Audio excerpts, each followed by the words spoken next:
ನೋಡಿ, ಕರಾವಳಿ ಭಾಗದಲ್ಲಿ ಲೋಕಸಭೆ ಚುನಾವಣೆಯ ರಂಗು ಹೆಚ್ಚಾಗ್ತಾ ಇದೆ. ಈ ಬಾರಿ ಸಂಸದ ನಳಿನ್ ಕುಮಾರ್ ಕಟೀಲ್ ಅವರಿಗೆ ಟಿಕೆಟ್ ಮಿಸ್ ಆಗುವ ಸಾಧ್ಯತೆಗಳು ಕಂಡು ಬರ್ತಾ ಇದೆ. ಬ್ರಿಜೇಶ್ ಚೌಟಾ, ಸತ್ಯಜಿತ್ ಸೂರತ್ಕಲ್ ಹೆಸರು ಸದ್ಯ ಮುಂಚೂಣಿಯಲ್ಲಿದೆ. ಪ್ರವೀಣ್ ನೆಟ್ಟಾರು ಹತ್ಯೆ ಬಳಿಕ ಕಟೀಲ್ ವಿರುದ್ಧ ಆಕ್ರೋಶ ಹೆಚ್ಚಾಗಿದೆ ಆ ಭಾಗದಲ್ಲಿ. ಹೀಗಾಗಿ ನಳಿನ್ ಕುಮಾರ್ ಕಟೀಲ್ ಬದಲು ಬೇರೆಯವರಿಗೆ ಟಿಕೆಟ್ ನೀಡೋ ಸಾಧ್ಯತೆ ಇದೆ ಅಂತ ಹೇಳಲಾಗ್ತಾ ಇದೆ. ಇದನ್ನ ಸೂಕ್ಷ್ಮವಾಗಿ ಕಾಂಗ್ರೆಸ್ ನಾಯಕರು ಕೂಡ ಗಮನಿಸುತ್ತಿದ್ದಾರೆ. ಯಾಕೆ ಸಂಸದ ನಳಿನ್ ಕುಮಾರ್ ಕಟೀಲ್ ಅವರಿಗೆ ಈ ಬಾರಿ ಟಿಕೆಟ್ ಮಿಸ್ ಆಗಬಹುದು ಅಂದ್ರೆ, ಅಲ್ಲಿ ನಾಯಕರನ್ನ ಕಡೆಗಣನೆ ಮಾಡ್ತಿದ್ದಾರೆ, ಹಿಂದೂ ಕಾರ್ಯಕರ್ತರ ಕಡೆಗಣನೆ ಆಗ್ತಾ ಇದೆ ಅನ್ನೋದು ಕೂಡ ಆಕ್ರೋಶಕ್ಕೆ ಕಾರಣ ಆಗಿರುವಂತಹ ವಿಚಾರ. ದೊಡ್ಡ ಮಟ್ಟದ ಆಕ್ರೋಶ ಇರೋ ಕಾರಣದಿಂದ ಈ ಬಾರಿ ಕಟೀಲ್ ಅವರಿಗೆ ಟಿಕೆಟ್ ಮಿಸ್ ಆಗೋ ಸಾಧ್ಯತೆಗಳಿದೆ.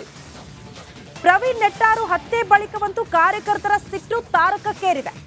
ಪ್ರವೀಣ್ ನೆಟ್ಟಾರು ಹತ್ಯೆ ಆಗುತ್ತೆ, ಆ ನಂತರ ಆ ಭಾಗದ ಕಾರ್ಯಕರ್ತರ ಆಕ್ರೋಶ ಸಂಸದರ ವಿರುದ್ಧವಾಗಿ ಕಾರ್ಯಕರ್ತರು ಕಾರು ಅಲುಗಾಡಿಸಿದ್ರು. ಆ ಪ್ರಕರಣವನ್ನು ಕೂಡ ನಾವು ನೆನಪು ಮಾಡ್ಕೊಳ್ಬೇಕು. ಆ ಬಳಿಕವಂತೂ ನಳಿನ್ ಕುಮಾರ್ ಕಟೀಲ್ ಅವರ ವರ್ಚಸ್ಸಿಗೆ ದೊಡ್ಡ ಮಟ್ಟದ ಧಕ್ಕೆ ಆಗಿದೆ. ಇಷ್ಟೆಲ್ಲ ಆಕ್ರೋಶ ಅಸಮಾಧಾನ ಇರುವ ಹಿನ್ನೆಲೆಯಲ್ಲಿ ಸಂಸದ ನಳಿನ್ ಕುಮಾರ್ ಕಟೀಲ್ ಅವರಿಗೆ ಟಿಕೆಟ್ ಕೊಟ್ರೆ ಗೆಲ್ಲುವ ಸಾಧ್ಯತೆಗಳು ತೀರಾ ಕಡಿಮೆ. ಹಾಗಾಗಿ ಬೇರೆಯವರಿಗೆ ಮಣೆ ಹಾಕೋ ಸಾಧ್ಯತೆಗಳು ಇದೆ ಈ ಬಾರಿ ಅಂತ ಹೇಳಲಾಗ್ತಾ ಇದೆ.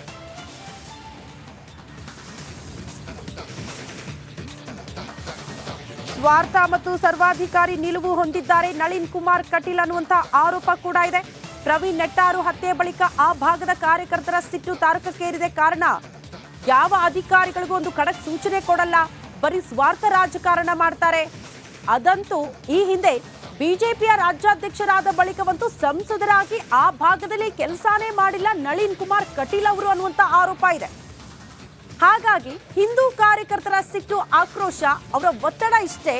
ಈ ಬಾರಿ ಸಂಸದ ನಳಿನ್ ಕುಮಾರ್ ಕಟೀಲ್ ಅವರಿಗೆ ಟಿಕೆಟ್ ಕೊಡ್ಲೇಬಾರದು ಅನ್ನೋದು ಕಾರ್ಯಕರ್ತರ ಆಕ್ರೋಶ ಇದೆ.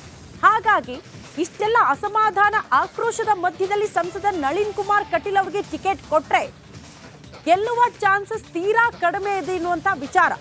ಹಾಗಾಗಿ ಬಿಜೆಪಿ ನಾಯಕರು, ಹೈಕಮಾಂಡ್ ವರಿಷ್ಠರು ಈ ಬಾರಿ ಬೇರೆಯವರಿಗೆ ಮಣೆ ಹಾಕೋ ಸಾಧ್ಯತೆಗಳು ತೀರಾ ದಟ್ಟವಾಗಿದೆ ಅಂತ ಹೇಳಲಾಗ್ತಾ ಇದೆ.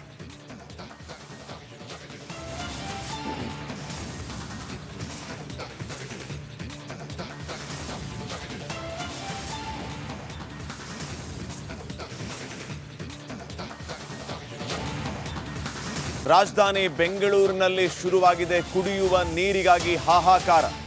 ನೀರಿನ ಸಮಸ್ಯೆಗಾಗಿ ಎಷ್ಟೇ ಮನವಿಯನ್ನ ಮಾಡಿಕೊಂಡ್ರೂ ಕೂಡ ಜನಪ್ರತಿನಿಧಿಗಳು ಏನ್ ಮಾಡ್ತಿದ್ದಾರೆ ಅನ್ನುವಂತಹ ಪ್ರಶ್ನೆಯನ್ನ ಬೆಂಗಳೂರಿಗರು ಮಾಡ್ತಾ ಇದ್ದಾರೆ.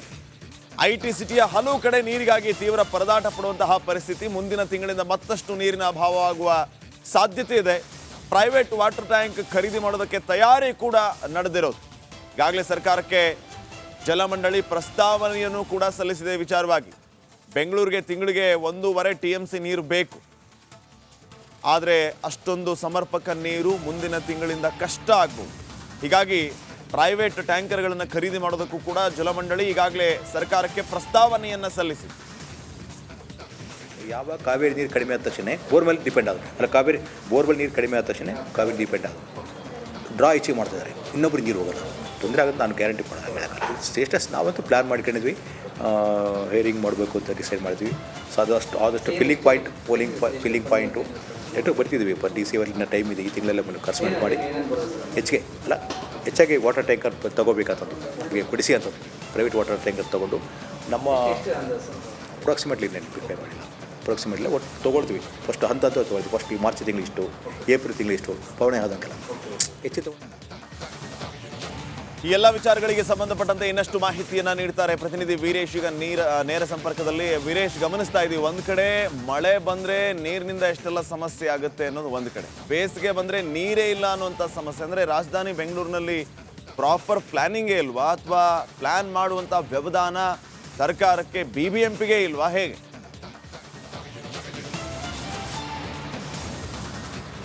ಶ್ರೀಪಾದ್ ಪಾಟೀಲ್ ಡಿಸೆಂಬರ್ನಿಂದಲೇ ಕಾವೇರಿ ನೀರಿಗಾಗಿ ಅದು ಬೆಂಗಳೂರು ಜನ ಪರದಾಡೋ ಪರಿಸ್ಥಿತಿ ನಿರ್ಮಾಣ ಮಾಡಿದ್ರು.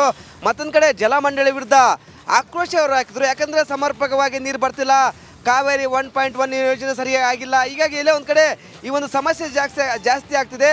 ಹೀಗಾಗಿ ಜಲಮಂಡಳಿ ಅಧಿಕಾರಿಗಳು ಪರಿಶೀಲನೆ ಮಾಡಿ ನೀರು ಬಿಡುವ ವ್ಯವಸ್ಥೆ ಮಾಡಿಲ್ಲ. ಮತ್ತೊಂದು ಕಡೆ ಈ 110 ಹಳ್ಳಿಗಳಲ್ಲಿ ಇನ್ನೂ ಜಲಮಂಡಳಿ ಇನ್ನೂ ಅಲ್ಲಿ ಕಾವೇರಿ ಆ ನೀರು ಸರಬರಾಜು ಮಾಡ್ತಿಲ್ಲ. ಹೀಗಾಗಿ ಆ ಒಂದು ಭಾಗದಲ್ಲಿ ತುಂಬ ಸಂಕಷ್ಟಕ್ಕೆ ಒಳಗಾಗಿದ್ದಾರೆ. ಯಾಕಂದರೆ ಆ ಒಂದು 110 ಹಳ್ಳಿ ಭಾಗದಲ್ಲಿ ಬೋರ್ವೆಲ್ ಮುಖಾಂತರ ನೀರು ಏನು ತೆಗೆದುಕೊಳ್ತಾರೆ. ಬಟ್ ಇದೀಗ ಬೋರ್ವೆಲ್ಗಳು ಸಹ ಬತ್ತಿ ಹೋಗಿದೆ.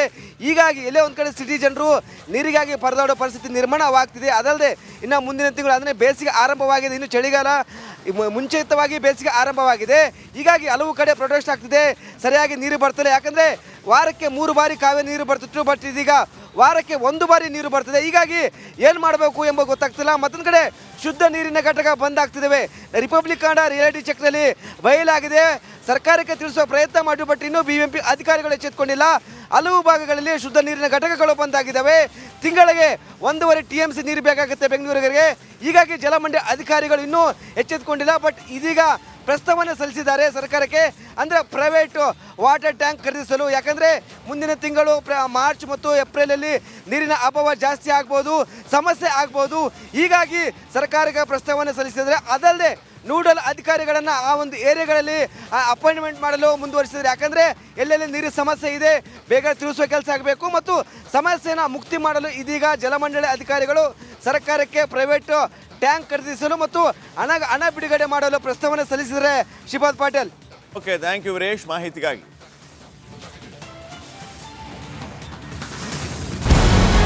ನಮಸ್ಕಾರ, ಕರ್ನಾಟಕ ಪ್ರೈಮ್ ಟೈಮ್ಗೆ ಸ್ವಾಗತ. ನಾನು ಜಯಪ್ರಕಾಶ್ ಶೆಟ್ಟಿ. ಇಡೀ ಕರುನಾಡು ಇವತ್ತು ರೆಬೆಲ್ ಆಗಿ ನಿಂತಿದೆ. ಈ ಹಗರಣಗಳನ್ನು ಸದನದಲ್ಲಿ ಪ್ರಸ್ತಾಪ ಮಾಡಲು ಕೂಡ ಕಾಂಗ್ರೆಸ್ ಹಿಂದೇಟು ಹಾಕಿದ್ದೇಕೆ? ನಿಮ್ಗೆ ಸಂಬಳ ಅದಕ್ಕೆ, ನಿಮಗೆ ವಾಹನ ಅದಕ್ಕೆ, ನಿಮಗೆ ವೆಪನ್ ಅದಕ್ಕೆ, ನೀವು ಅದನ್ನು ಸೆರೆ ಹಿಡಿಬೇಕಾಗಿತ್ತು.